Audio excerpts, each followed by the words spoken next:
Welcome to the Rim Break Rodeo. We hope this video helps. You start by removing the loudest distractions. Switch off fans, pause appliances, and ask people to hold conversations.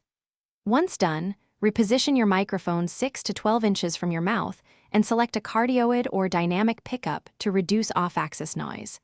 Make sure to create a quick acoustic booth with blankets, a rug, and closed doors. These absorb reflections and lower room noise. This immediate control buys you cleaner raw audio, so later fixes are smaller and less distracting. Next, focus on the gear and signal path to suppress background noise at the source. Swap to a dynamic XLR mic or a quality USB with a low-noise preamp, and engage a gentle high-pass filter to cut rumble. Once connected, set gain so your loudest parts peak around -6 to -12 dB to preserve headroom. Don't raise gain to hide noise. Also fit a foam pop filter and shock mount, and keep close field positioning to prioritize your voice over the room.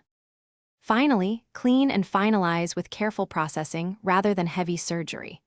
Run a short noise profile and apply a denoise or spectral repair at modest settings, then use a light EQ cut around persistent problem bands and a noise gate to remove floor hiss between phrases. Add gentle compression to sit the voice in the mix.